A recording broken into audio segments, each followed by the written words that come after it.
నమస్తే. ప్రస్తుతం మనతో పాటు ఉన్నారు సోషల్ యాక్టివిస్ట్ కృష్ణకుమారి గారు. నమస్తే అండి. నమస్తే. ఈరోజు వార్తాపత్రికల్లో వచ్చిన ఒక వార్త ఇది. మన దగ్గర కాదు, రాజస్థాన్లో జరిగిన ఇష్యూ. బట్ మనం ఒకసారి మాట్లాడుకుందాం అనిపించింది నాకు. ఇద్దరు ఖైదీలే, ఓకే, ఇద్దరు కూడా జైల్లో ప్రేమించుకున్నారు, పెళ్లి చేసుకోవాలని అనుకున్నారు. సో వాళ్ళు కోర్టుని ఆశ్రయించారు. పరోల్ మీద 15 days బయటికి పంపడానికి కోర్టు అనుమతినిచ్చింది. దానికి చాలా వ్యతిరేకత కూడా వస్తుంది. మీరేమంటారు? అంటే జైల్లో ఉన్న ఇద్దరు ప్రేమించుకోవద్దా, పెళ్లి చేసుకోవాలని అనుకోవద్దా? ఏ యాంగిల్లో చూస్తారు మీరు? అంటే ఇక్కడ మనం 2 ఆస్పెక్ట్స్ ఉన్నాయి. మామూలుగా మహిళా ఖైదీల జైలు వేరుంటుంది, పురుషుల జైలు వేరుంటుంది కదా. అయితే ఇప్పుడు ఈ మధ్య కాలంలో ఏంటంటే జైలు సంస్కరణలో భాగంగా వాళ్ళని మనం జైల్లో ఉన్నాము అనే ఒక భావన లేకోకుండా ఉండటానికని చెప్పి ఓపెన్ ఎయిర్ జైల్స్ పెట్టారు. మనకి ఇక్కడ చర్లపల్లిలో కూడా ఉంది ఓపెన్ ఎయిర్ జైలు. అయితే వాళ్ళు మార్నింగ్ బయటకు వచ్చేసేసి, బ్యారక్స్లోంచి బయటకు వచ్చేసేసి ఆవరణలో ఉన్న వ్యవసాయం కానీ, లేకపోతే ఇంకో సినిమాలో చూపించినట్టు రాళ్ళు కొట్టడం కానీ, చెక్క పని చేయటం కానీ, ఏదో వంట పని చేయటం కానీ, లేదు అక్కడ బిస్కెట్లు తయారు చేసే ఫ్యాక్టరీలు ఉంటాయి చిన్న చిన్నవి, కొన్ని చోట్ల నూలు వడికే కూడా ఉన్నాయి. అంటే ఏదో దానికి బట్టలకు సంబంధించింది కూడా ఏదో ప్రింటింగ్ ఏదో ఉంది అని కూడా, బాస్కెట్లు అన్ని కూడా అల్లటము, కుట్లు, అల్లెకులు, టైలరింగ్, ఇట్లా చాలా ఉన్నాయి యాక్టివిటీస్. వాళ్ళ ఉద్దేశం ఏంటి అంటే ఈ జైలు నుంచి వాళ్ళు బయటికి వెళ్ళిన తర్వాత ఇక్కడ నేర్చుకున్న స్కిల్స్ తోటి వాళ్ళు బతుకుతారు అనేది ఒక ఉద్దేశంతో ఓపెన్ ఎయిర్ జైలు పెట్టారు. అసలు ఇప్పుడు మనం చర్లపల్లి జైలుకి వెళ్ళి చూస్తే కనుక అక్కడ పెరుగుతున్న చెట్లు కావచ్చు, తోటలు కావచ్చు, మామిడి చెట్లు కావచ్చు, కూరగాయలు కావచ్చు, అన్ని ఆకుకూరలు కావచ్చు జైలుకు వినియోగించగా బయటకు అమ్ముతూ ఉంటారు. అలాగే ఈ జైళ్ళల్లో, ఈ ఓపెన్ ఎయిర్ జైళ్ళల్లో తయారు చేసిన ఉత్పత్తులు బయట తీసుకొచ్చి ఎగ్జిబిషన్స్ కూడా పెడతా ఉంటారు. అయితే వీళ్ళకి కూలీ ఇస్తారు. వాళ్ళు రిలీజ్ అయ్యి వెళ్ళేటప్పుడు వాళ్ళకి ఆ డబ్బులు వాళ్ళకి ఇస్తారు, వాళ్ళ మనీ వాళ్ళకి ఇస్తారు. అయితే ఇలాంటి ఓపెన్ ఎయిర్ జైల్లో ఇలా పనిచేసే దగ్గర ఒకరికొకరు తారసపడ్డారు, ఇష్టపడ్డారు, ప్రేమించుకున్నారు, పెళ్లి చేసుకుందాం అంటే ఓపెన్ ఎయిర్స్ లో మనకి ఆడవాళ్ళు మగవాళ్ళు ఇద్దరు కలిపి వర్క్ చేస్తారు, కలిపి వర్క్ చేసుకుంటూ ఉంటారు. అంటే ఫుల్ ఓపెన్ ఉంటుంది అసలు అంతా. అయితే బ్యారక్స్ మట్టుకు విడివిడిగా ఉంటాయి. అయితే వీళ్ళు ఇష్టపడ్డారు కాబట్టి వీళ్ళకి అప్లికేషన్ పెట్టుకుంటే పెరోల్ ఇచ్చారు. వీళ్ళు పెళ్లి చేసుకుని మళ్ళీ వెనక్కి రావాలి అనేది ఒక నిబంధన. అయితే వీళ్ళకి అసలు వీళ్ళిద్దరు ఎవరు, నేర చరిత్ర ఏంటి, ఏం చేసి వచ్చారు అనేది చూస్తే కనుక అతను ఒక 5గురిని చంపి జీవిత ఖైదు పడిన వ్యక్తి అతను. ఈమెమో హనీ ట్రాప్ అనే పేరుతోటి ఒక సంపన్నుడిని ఇష్టపడినట్లుగా యాక్ట్ చేసి అతని ఆస్తులు తీసుకోవడానికి ప్రయత్నించిన వ్యక్తి ఈమె. మరి తీసుకున్నారా లేదా అనేది, ఆమెకు ఎంత జైలు పడింది అనేది రాయలేదు అక్కడ. ఏదైనా ఇద్దరు నేర మనస్తత్వం ఉంటేనే కదా జైలు దాకా వస్తారు. ఇప్పుడు కొంతమంది అమాయకులు కూడా వస్తారు, అది వేరు విషయం. కానీ వీళ్ళిద్దరు అయితే మటుకు కన్విక్టెడ్, అంటే నేరం రుజువైంది. అందరికి జీవిత ఖైదు పడింది ఏదో. అవును, ఇతనికి ఆమె సంగతి చెప్తున్నా. వీళ్ళేమి ఇద్దరు అండర్ ట్రయల్ ఖైదీలు కాదు, నేరం నిరూపణ అవ్వని ఖైదీలు ఏం కాదు. నేరం నిరూపణ అయిపోయి వీళ్ళకి జైలు శిక్ష పడింది, కన్విక్షన్ అయ్యింది వీళ్ళకి. అయితే మరి ఇలాంటి వీళ్ళిద్దరూ ఇప్పుడు బయటికి పంపించి వీళ్ళని 15, మామూలుగా ఇలాంటి ఖైదీలకు కూడా పెరోల్ ఉంటుంది. కానీ వీళ్ళకి ఇచ్చిన పెరోల్ దేనికి ఇచ్చారు అని అంటే పెళ్లి చేసుకోవడం కోసం ఇచ్చారు. ఇప్పుడు ఇది ఆ జైలు అధికారులు తీసుకున్న అనాలోచితమైన నిర్ణయం అని నా అభిప్రాయం. అంటే ఒకసారి జైలుకి వెళ్ళిన వాళ్ళకి ప్రేమించుకునే హక్కు లేదా, పెళ్లి చేసుకునే హక్కు లేదా అంటే ఇది నిజమే, వాళ్ళకి ఆ హక్కు లేదు నన్ను అడిగితే. ఎందుకంటే అవన్నీ ఉంటే ఇంకా శిక్ష ఎట్లా అవుతుంది? వాళ్ళు చేసిన దానికి వాళ్ళకు ఆలోచన రావాలి కదా. శిక్ష అంటే ఏంటి అంటే వాళ్ళని రోజు సలసల కాగే నూనెలో వేయించమని కాదు నా ఉద్దేశం. వీళ్ళకి ఒక ఆలోచన రావాలి కదా, నేను ఈ పని చేశాను, ఈ పని చేసినందుకు నేను ఇక్కడ జైల్లో ఉండి నేను సంస్కరించబడాలి, సంస్కరించబడిన తర్వాత నేను జైలు నుంచి రిలీజ్ అయిన తర్వాత నేను పెళ్లి చేసుకోవచ్చు.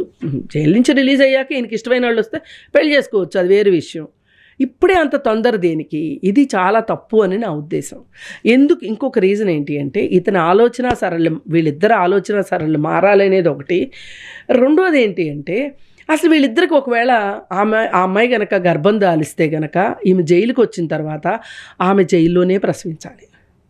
ఆ పుట్టిన బేబీ ఈమెతోనే ఈమె శిక్షాకాలం ఉన్నంతకాలం, అంటే ఆ పాపకు 6 సంవత్సరాలు వచ్చే లోపు ఈమెకి శిక్షాకాలం అయితే తల్లితో పాటు బయటికి వెళ్ళొచ్చు.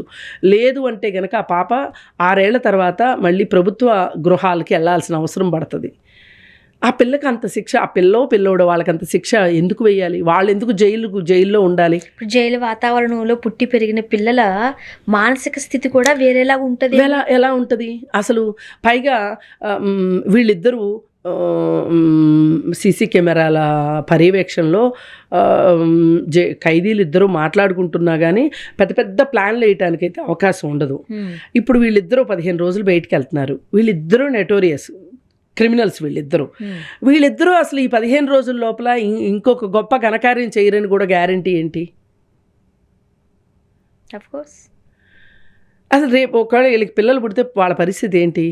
ఇప్పుడు కొంతమందికేమో ఇప్పుడు ఏదన్నా అంటే నన్ను అర్బన్ నక్సల్ అంటారు, కానీ ఇప్పుడు కొంతమంది విచారణ లేకోకుండా, విచారణ మొదలు కూడా కాకుండా 5 సంవత్సరాలు 4 సంవత్సరాలు జైళ్ళల్లో కొంతమందిని మగ్గిస్తున్నారు కదా. ఇది న్యాయమా మరి? ఇప్పుడు ఉమర్ ఖలీద్ లాంటి వాళ్ళు, ఇంకొకరు ఇప్పుడు స్టాన్ స్వామి అని ఆయన 82 సంవత్సరాలు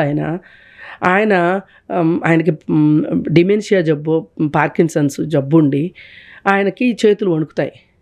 ఆయన గ్లాస్ పట్టుకొని గ్లాస్లో నీళ్లు తాగలేని వ్యక్తి ఆయన.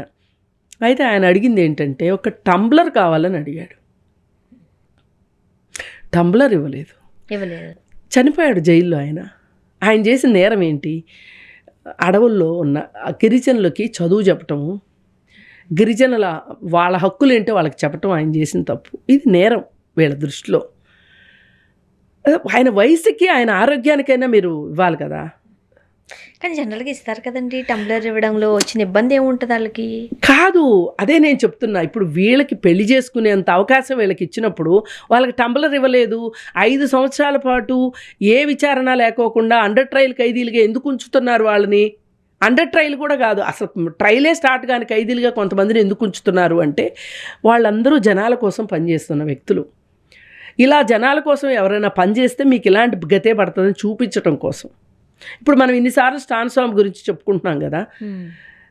ఎవరన్నా అలా మళ్ళీ ఒక స్టాన్ స్వామి లాగా వెళ్ళి వాళ్ళ అడవుల్లో పనిచేయాలనుకుంటారా? ఇది ప్రభుత్వం యొక్క ఉద్దేశం. అదే ఇప్పుడు వీళ్ళిద్దరిని బయటికి పంపించి పెళ్లి చేస్తున్నారు కదా. ఎవరికైనా ఏమనిపిస్తుంది? అబ్బా, మనం నేరాలు చేయొచ్చు, ఘోరాలు చేయొచ్చు, ఏమన్నా చేయొచ్చు, జైలుకి కూడా వెళ్ళొచ్చు, శిక్ష కూడా పడవచ్చు, కానీ మనం ఒక అమ్మాయిని ప్రేమిస్తే బయటకు వచ్చి పెళ్లి చేసుకోవచ్చు.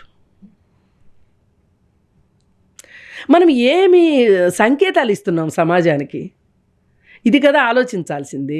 పైగా అసలు వీళ్ళిద్దరి మనస్తత్వానికి 5గురిని చంపి జైలుకి వెళ్ళిన వ్యక్తి, హనీ ట్రాపులు చేసిన మనిషి, వీళ్ళిద్దరి మానసిక స్థితులను బట్టి రేపు వీళ్ళకి పిల్లలు పుడితే వాళ్ళు ఎలాంటి పిల్లలు పుడతారు, వాళ్ళ మంచిగా పుట్టిన వాళ్ళ మానసిక పరిస్థితి మీద ఏ విధమైన ప్రభావం ఉంటుంది? అసలు వీళ్ళిద్దరికీ రేపు వాళ్ళని ఆ పిల్లోడినో పోషించగలిగే శక్తి ఉంటుందా? ఇవన్నీ కూడా ఆలోచించాలి కదా.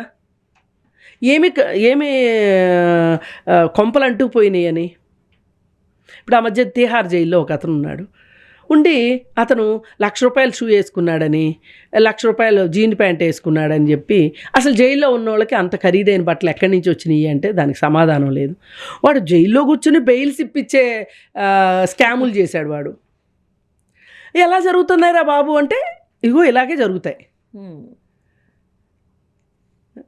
అందుకోసం ఏంటంటే ఈ జైళ్ళు ఇవన్నీ కూడా న్యాయస్థానాలు కూడా డబ్బులున్న వాళ్ళకి డబ్బులు ఉన్నట్టు జరుగుతాయి అనేటట్లు చూపిస్తున్నారు. సరే, వీళ్ళకి ఎంత డబ్బులు ఉన్నాయో మనకు తెలియదు, వీళ్ళు ఏమి ఇన్ఫ్లుయెన్స్ ఏం చేశారో మనకైతే తెలియదు. కానీ ఏది ఏమైనా ఇక్కడ తీసుకున్న నిర్ణయం మటుకు చాలా చాలా అభ్యంతరకరం, సబబైన విషయం అయితే కాదు. చూడాలి ఏం జరుగుతుందని. థ్యాంక్ యూ అండి. Thank you.